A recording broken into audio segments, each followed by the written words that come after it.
Okay, so good morning. Um, before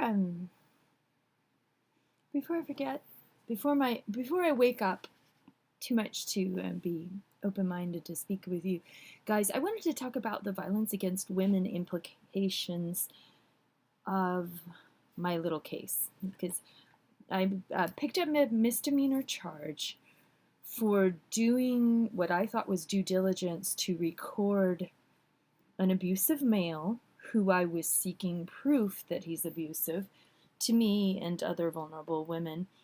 I believe that I am completely protected under one party recording law for the phone call made at my request for me from the advocate's office of the Harbor.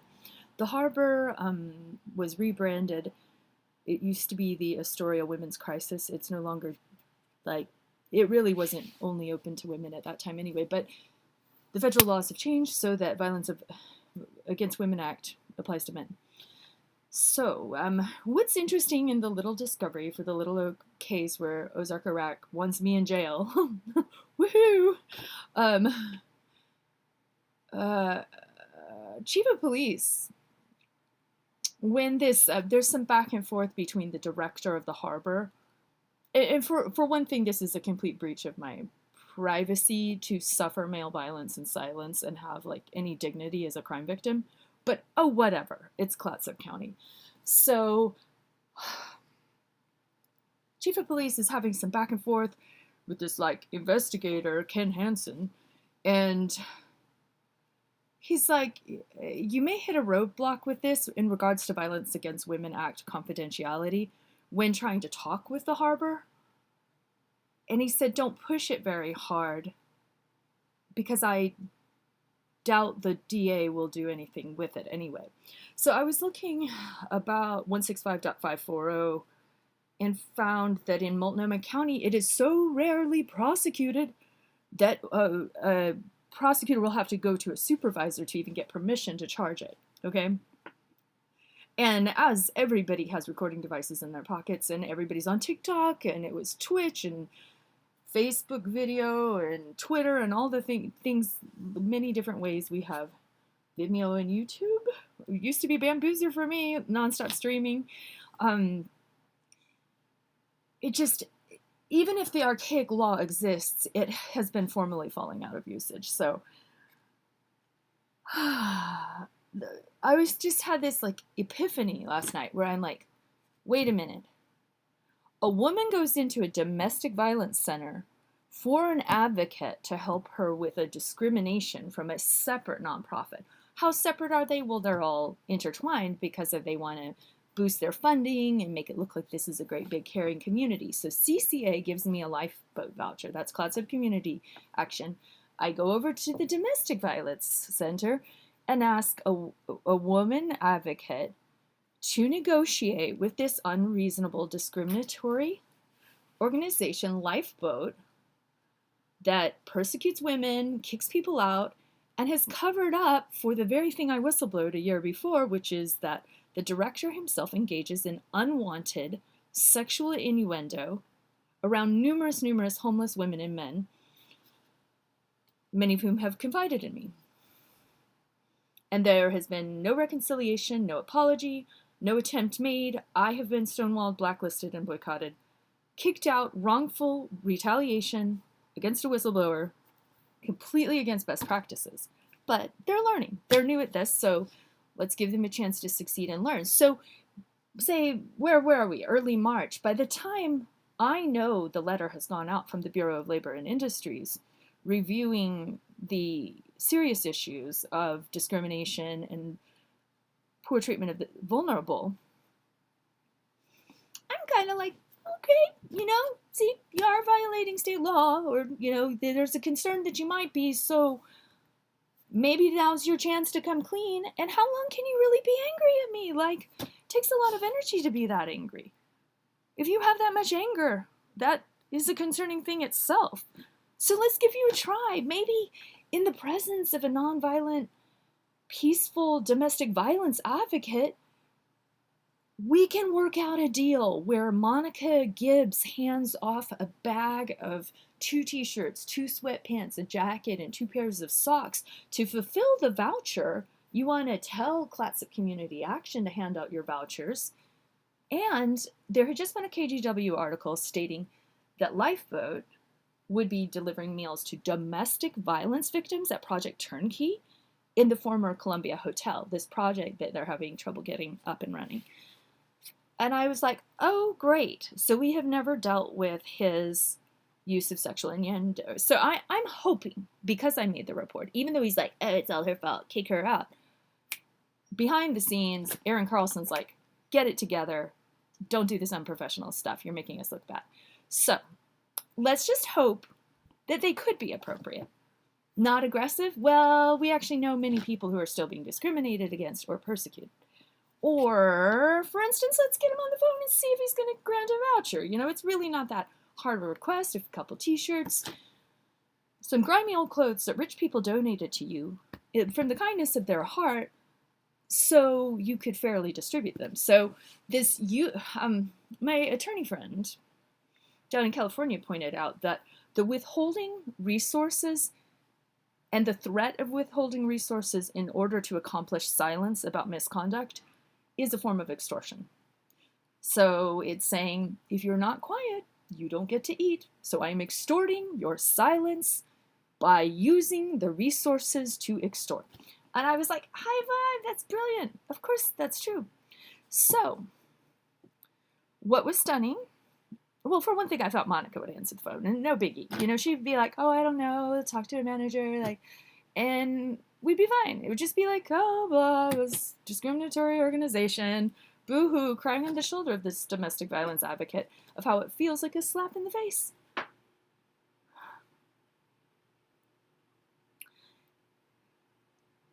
Instead, we get Ozarkarak himself screaming in a tirade about how I've filed so many reports. What does that mean? Oh, he wants to discriminate against me for filing. Oh, that's called whistleblower retaliation. That's highly illegal. Okay, so that's an admission of wrongdoing. Then he says she's lucky we didn't press charges against her. For what? A crime that didn't exist, that never happened? Oh, so you're willing to lie to authorities, or at least lie to the community that you are willing to lie to authorities. Lie to your board member, who's a judge, Kirk Wintermute, that there was ever any crime or criminal intent when you coerced me into volunteering, and I did so in generosity of my time and free labor, but highly concerned at the lack of size 34 pants.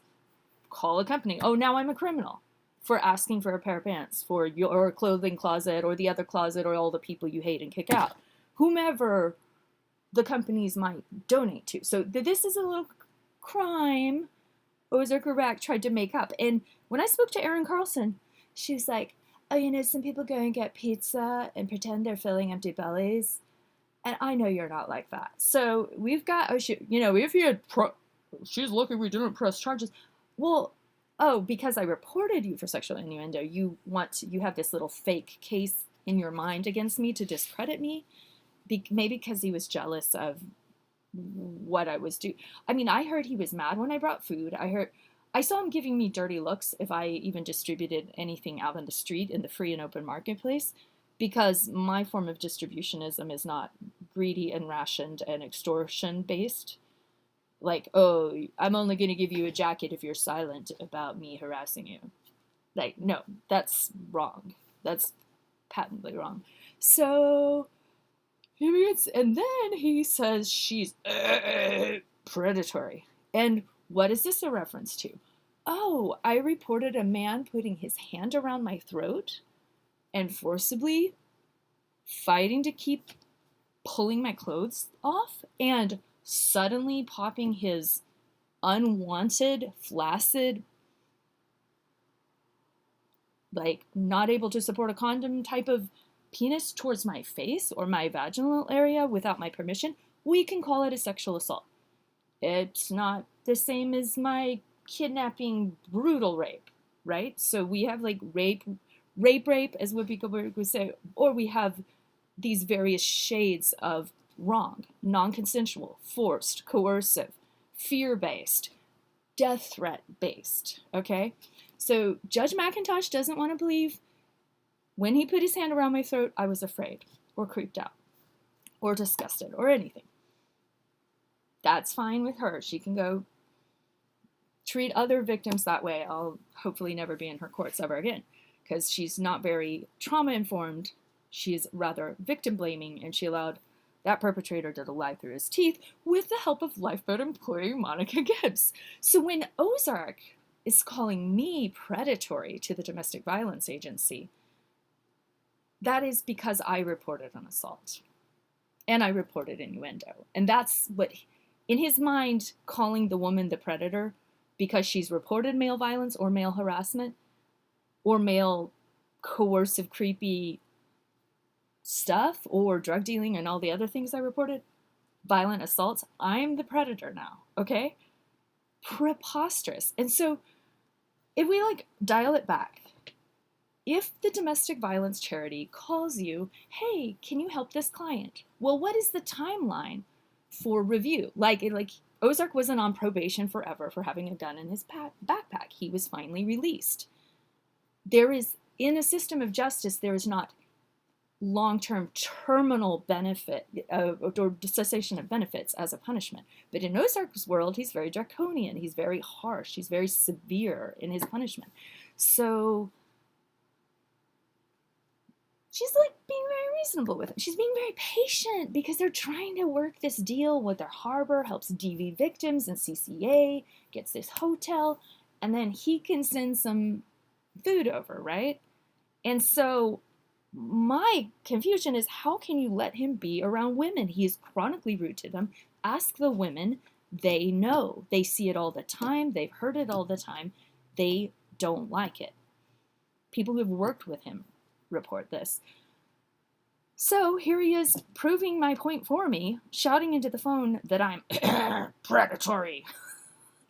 And we were both pretty much shocked and disgusted, I would take it, when the call was over, and I was shaking like a leaf in fear. And making the recording, I thought, was for what reasons? A possible defamation case, because I don't like the fact that he's lying up and down and around town about me, trying to allege that I'm a fraudster and a criminal.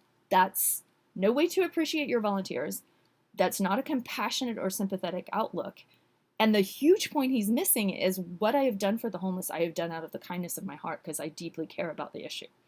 So he doesn't have enough compassion in his heart to imagine that I have compassion in my heart. He only imagines nefarious activities. And I'm like, are you telling me something more about yourself than about me? Because my brain doesn't even think this way. Hold on. So, okay, back to the shockingly rude behavior. When a domestic violence center calls you and tells you, we have a victim on, I was forced to sign a release of information. So they are basically, I've released them, so they are allowed to state that I'm a domestic violence victim, which he already knows. I've filed a restraining order against his client, Corey Quinn, the hand on the throat guy, and who's poking me and ooh.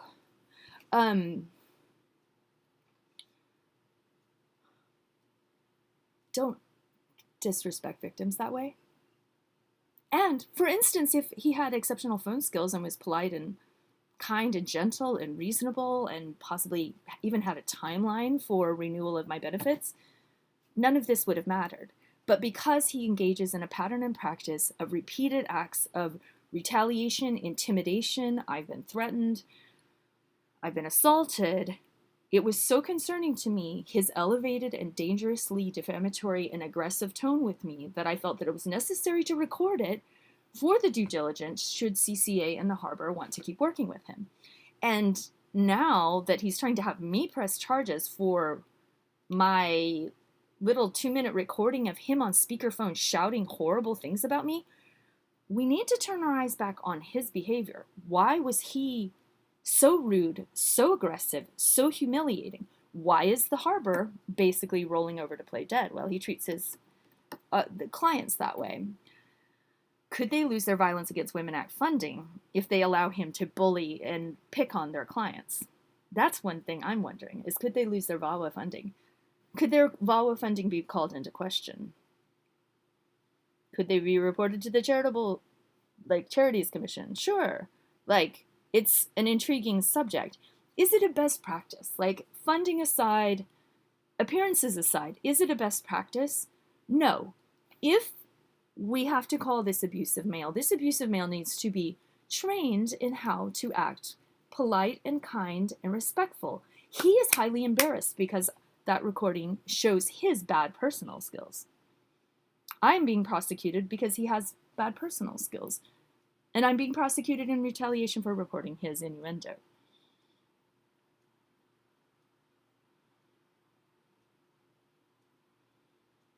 What other abusive men do they allow to come into the sanctum of the harbor to verbally abuse and berate? Why does he? Oh, because he has a bunch of money from donations from grant writing? That's why he gets to abuse DV victims? Harbor? Wake up? Okay, so happy Leo tomorrow. I gotta get going. Thank you.